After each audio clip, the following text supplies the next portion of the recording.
Audio on demand from Vision Christian Media. Coming up today on The Story. Another aspect of the story I love is this. He'd been trained, well, initially saved and then trained by these extremely erudite Christian men. Hammond, Ridley, Thompson. He'd been to Bible college and had university degrees and so forth. But they all said, look, at the end of the day, Arthur reached far more people than we ever did. The Story. G'day, I'm Jimmy Colefax. Welcome to The Story. Well, today we have part 2 of Roy Williams sharing the incredible story of Arthur Stace, who's become one of the most influential Christians in Australian history.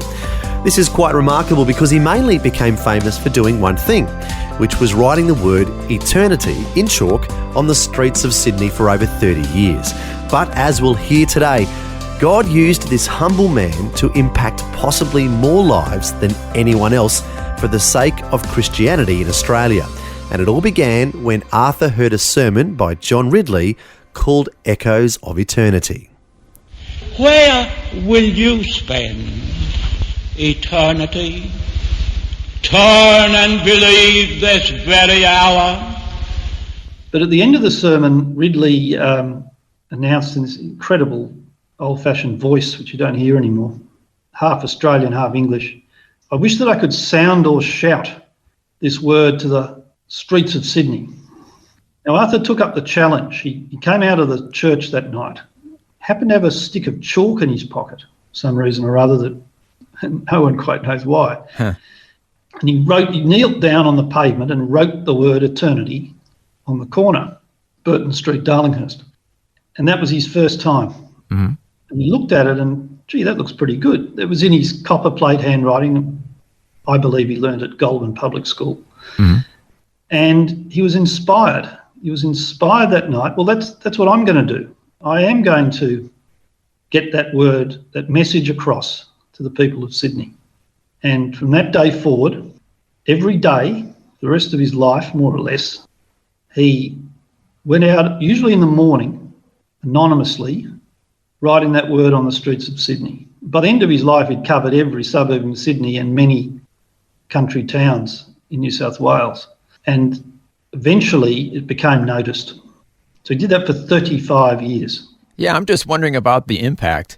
You know, here you're somebody living in Sydney. Like, what's with this word eternity all over the place? What's going on here? Exactly. Now, what impact did that have? Well, you first start picking it up in the newspapers of the 1940s. Mm-hmm. These columns start to appear saying, who is this man or woman? They didn't know who it was. Oh, it became a big mystery. It became a big mystery. Oh, okay. And the Sydney newspapers of the 40s and the first half of the 1950s are full of it. Mm-hmm. Who is this man? And there are all sorts of theories about who he was and why he was doing it, and discussion of what the message meant. What, did they think it was a spiritual message? I mean, were they getting it? Yeah, many did. And of course, in those days, I think a greater proportion of the population were attuned to the Christian message. Mm-hmm. Yeah. But even then, there was some light-hearted sort of secular commentary, you know. And of course, Arthur was a mystery. Mm-hmm. He did it for 24 years without anyone knowing who he was. So he didn't want any attention to himself? No. He was a very humble man. Mm-hmm. He wanted the emphasis to be on the message. And eventually his pastor at the Tabernacle, because Arthur switched from the Church of England to the Baptists. Church of England weren't enough of them weren't fiery enough for him. So he went over to the Baptists. Yeah. And he started to attend the very church at which he had heard the Eternity Sermon, the Burton Street Tabernacle in Darlinghurst.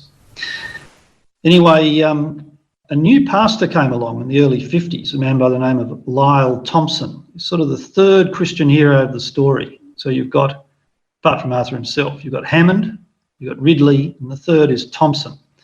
His daughter was my co-author of the book, Elizabeth. So Lyle Thompson was Arthur's pastor and became one of his closest friends in the 1950s. Now, Lyle knew for 5 years that Arthur was Mr. Eternity because he'd spotted him doing it one day when they were out on a street mission. So you're the guy. Yeah, that's right. He actually said to him, Arthur, are you Mr. Eternity? Because everyone knew Mr. Eternity, but didn't know who it was. Are you Mr. Eternity? And Arthur famously said, guilty, Your Honour. But you won't tell anyone, will you? So Lyle Thompson for 5 years was trying to persuade Arthur to go public because he could tell. He was a very intelligent, educated man. He could tell this is an amazing story. Mm-hmm. Yeah. This could be a great Christian evangelistic story. I've got to get him to tell it. But Arthur wouldn't give permission for various reasons. Yeah, why, besides being humble, why did he not want people to know and so he could explain what the word eternity meant? Yeah, I think it's a good question. It's a good question. I pondered it. One possibility is he would have had to start talking about his backstory. Oh, okay. Of which he was ashamed. He would would have, some of his sisters and brothers were still alive, and it would have kind of embarrassed them, possibly. But I think it was more that he just didn't want the distraction. He liked the way he did it, which was to go out at dawn. And as an aside, what was his life while he wasn't writing in chalk eternity? Okay, great question. So he cleaned up his act. Mm-hmm. He's no longer an alcoholic. He became employable again. And apart from working for Hammond, he started to take paying jobs, very humble ones. For example, he took a job for some years as caretaker and lift operator at the Red Cross's offices in Sydney CBD. He also was the caretaker of the Baptist Tabernacle. He was paid a pittance, but that along with his war pension was enough to keep him alive. Mm-hmm. He also, now this is another aspect of the Arthur story, he also got married late in life. Mm-hmm. When he was 55, he married a lady called Pearl Dawson. It was one of 15 children, if you don't mind. It's a different era. Wow, big family. Yeah. She proposed to Arthur was the story because she knew he'd never have the courage to ask her. He'd never think that he was worthy. It's a lovely story. Anyway, she must have known, obviously, once they married. They were married by Hammond. She saw all those pieces of chalk there. Yeah. Yeah. Well, she got up to give him breakfast and send him on his way. Each morning when he went out on these trips for some hours. But another reason he did it in the morning was because he had to hold down jobs during the day. So he did it in the morning and left the message a lot around railway stations, bus shelters, places where he knew the most number of people would go, so they'd see the word. And so there's a lot of traveling involved in this. There is, and he never owned a car. He never learnt to drive. He had to do it largely on foot, or if he went further, he'd get a tram or a bus or a train. I wonder if he got a kick out of seeing the articles in the newspaper. Well, we know he did because for the book we tracked down some people. There were a few people at the church, at the tabernacle, who knew he was Mr. Eternity, who he'd sworn to secrecy. One lady in particular. And there'd be an article appear and someone would be theorising. I reckon he's a retired school teacher, I think. And Arthur would chuckle and say, I'm a retired school teacher today. But he kept swearing people to secrecy. But eventually what happened in 1956 was this. Lyle Thompson, who was considerably younger than Arthur, had a coronary, and it looked as though he was going to die. Arthur came to visit him in hospital, and almost as his dying wish, he said, look, Arthur, will you please let me tell your story? And Arthur, at that point, he loved Thompson by this stage. He still didn't really want to, but he said, all right, okay, for you, I'll do it. And then within a day or two, Thompson arranged for his wife to write to the Sunday Telegraph. The Sunday Telegraph could see a scoop and sent out their absolute gun reporter in that year to interview Arthur and Pearl at their tiny little house in Pyrmont, which is still there, by the way. People can go and look at it. And the story ran on Sunday, the 24th of June, 1956, double-page spread. The mystery is solved. Mystery is solved. That was the headline. Yeah. Oh yeah. Oh, I nailed it. It was a big, and then for the next 11 years, the final 11 years of his life, there were lots of articles about him. He became a celebrity. Now, was he able to explain the significance of the word eternity? So it's an opportunity to share the gospel. He was, and he did. See, Arthur, although had this dreadful background, he was far from unintelligent, and by then he'd been well schooled by men of the church, Hammond, Ridley, Thompson, and could articulate the basics very, very well, and in this magnificent old-style Aussie battler language, and people loved him for it. He was obviously sincere. Even in the most cynical journos could tell, now this guy's fair dinkum, and he always got a very good press.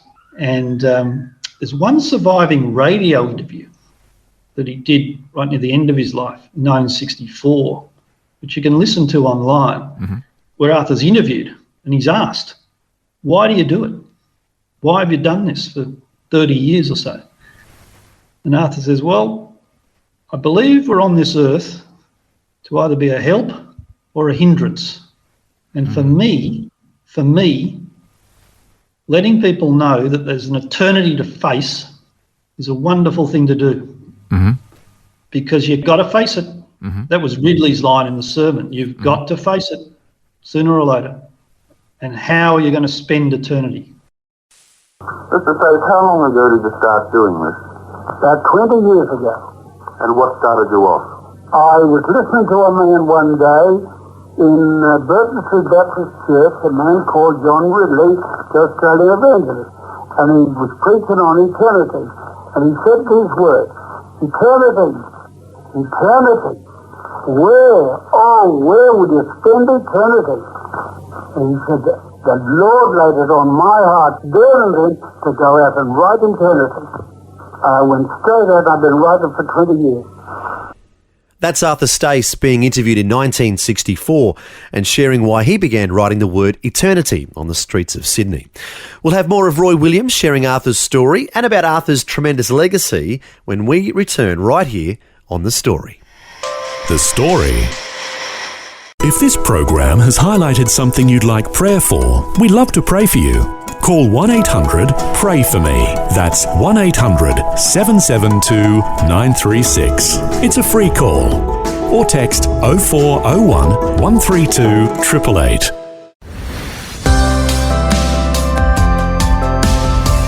Hi, I'm Jimmy Colefax, and this is The Story. We're back with more of Eric Scatterbo chatting with Roy Williams, who's the co-author of the book, Mr. Eternity, the story of Arthur Stace. Roy's sharing Arthur's incredible life journey and how he went from being a down-on-his-luck street person, struggling with alcoholism, to becoming one of the most influential Christians in Australian history. Now, here's more of Arthur's inspiring story. He wrote eternity. That's what he wrote. He wrote eternity. And the amazing thing is that in his life he reached hundreds of thousands, if not millions.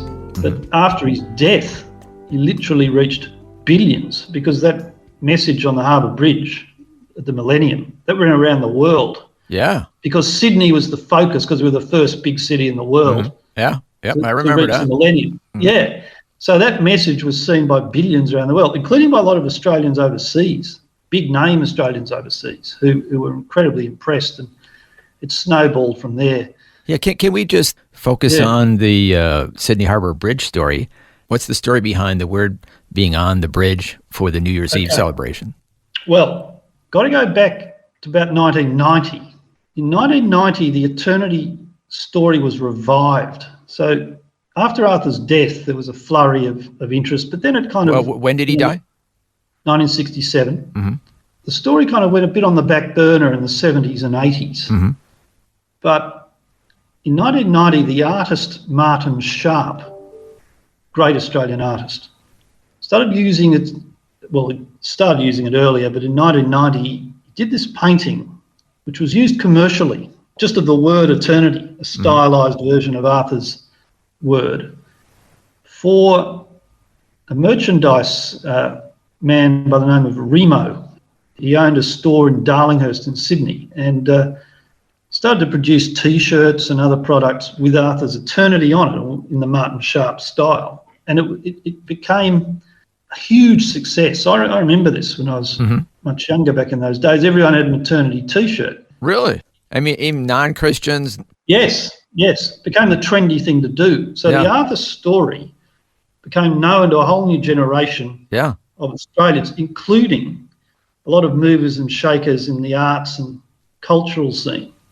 So you had another breakthrough was the making of a documentary film in 1994 called Eternity, which premiered at the Sydney Film Festival and ultimately went around the world. Mm-hmm.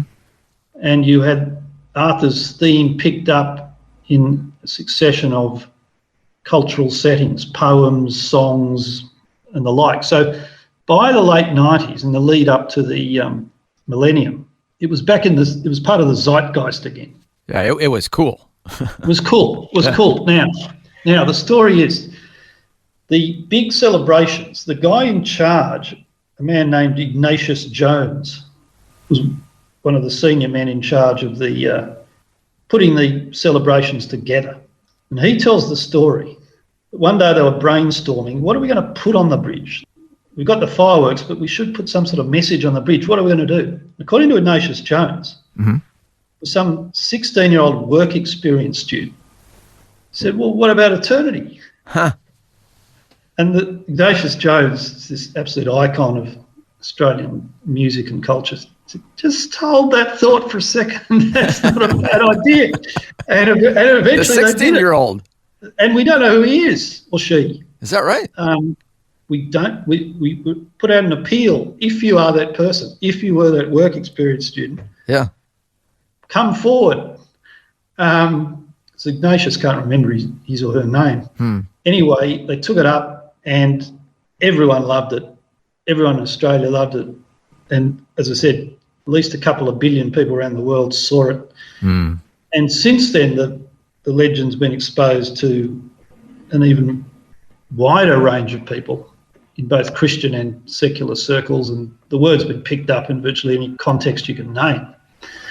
And all cultural art forms, commercial uses, it's been trademarked by the City of Sydney. Oh, wow. The Tabernacle is now a theatre. It's a playhouse called the Eternity Playhouse. It was restored by the Lord Mayor some years ago. It's a magnificent facility. And there's another movie out called Written in Chalk, which tells the story. It's partly about Arthur, but also the story of how the word itself has become iconic and why. Focusing on that aspect of the story and how it still resonates more strongly than ever with both Christian and secular people. Yeah, that's amazing that it's succeeding on different levels. Different people are seeing it for different reasons. I mean, it became cool within the art community. I'd imagine the whole spiritual significance of it is completely over their heads, or they're not concerned about that. Well, some of them, no, they weren't so much concerned about it, but even from a secular perspective, the concept of eternity is obviously a very profound one, and philosophers have dealt with it through recorded history, and notions of time and space and you know, these are the ultimate questions of physics and cosmology. Well, the big questions of life. Correct. The Stephen Hawking questions, you know. So there's that aspect to it. Yeah. There's also layered onto it Arthur's story, the Australian Aussie battler. From humble beginnings. Yes, as humble as you can get. And his life spanned all these key events in Australian history as sort of the living embodiment of them. You know, the two depressions, the two world wars, Federation, the rise of the Labor Party, all these things he lived through and played a role in. And all these things were going on while every day he was writing this word on the street. While time passed, he was a constant for as long as he lived. So I guess from a Christian perspective, the question would be, that's great. All these people got to see the word eternity. Yep. Any spiritual impact on the lives of people? Yes. Well, Arthur pointed to some cases he knew of personally where people had seen the word and got thinking, and some had actually been converted. in the nature of things, it's almost impossible, though, to track that sort of thing. Yeah, because it's basically a seed. It's not the whole gospel. Correct. It's not saying trust Jesus, which in my hometown, somebody wrote on the sidewalks, trust Jesus. But this is more of a seed. It's planting a seed. Funnily enough, it's amazing to say that, because Arthur tried a few others. Arthur tried for a little while fear God and a few others, but they just had nothing like the resonance of eternity. And of course, it says in the scripture in Ecclesiastes 3:11 that eternity is written on our hearts. Mm-hmm. Yep. So it's there in everyone, and to be reminded of it, that's all you need to plant that seed. I mean, of course, it may or may not bear fruit, but it'll bear enough fruit. It's also an inspiration to existing Christians, that they themselves should come up with their own equivalent. What are you going to do? Yeah. So Arthur, this man who had another aspect of the story I love is this. He'd been trained, well, initially saved and then trained by these extremely erudite Christian men, Hammond, Ridley, Thompson, who'd been to Bible college and had university degrees and so forth. But they all said, look, at the end of the day, Arthur reached far more people than we ever did. And that's the way God works. He uses different talents. And even if you're a down and outer, it doesn't mean you aren't precious to him and ultimately have that potential. Yeah, I mean, that's basically the story of Christianity. Yeah. The stone that the builders rejected becomes the cornerstone. Correct. Stace is just Australia's living embodiment of that. Yeah. And arguably our greatest ever evangelist, even though he never had any formal theological training. By the end of his life, he was a regular at all of the Bible studies, prayer meetings and so forth, became quite articulate and not to be underestimated. It really is a multi-layered story, and his reach has gone well beyond Australia. I'll just mention one of my favourite little anecdotes. In the Eastern European country of Moldova, so formerly part of the Soviet Union, now one of those Eastern European small countries, there is an Eternity Cafe. It was set up by Australian missionaries in Moldova. Yeah. And part of their work, they'd started to use Arthur's story in their evangelistic efforts, and they found it resonated. The local Moldovans said, there's two aspects of that story I can relate to, poverty and alcoholism. So it just shows you how the reach of the gospel, but also the reach of a great individual story at the most humble level, and how people from all cultures around the world can imbibe it and be inspired by it, which is, again, Christianity writ large. It's the story of the Christian church. It goes everywhere. It appeals to everybody. It has gone out to all nations, and that is a miracle in itself. Who would have thought at Arthur's lowest point he couldn't even get put in jail? I mean, that's how low he was. That's right. He couldn't even get put in jail. And then fast forward, 50, 60 years, 70, and the word that he put all over the sidewalks and places all over Sydney is suddenly being celebrated in the biggest evening in that time, New Year's Eve, 1999. I mean, what a tremendous turnaround in his life and his legacy. Yes, that he never fully knew about, but well, he does, I'm sure. Well, in heaven, now.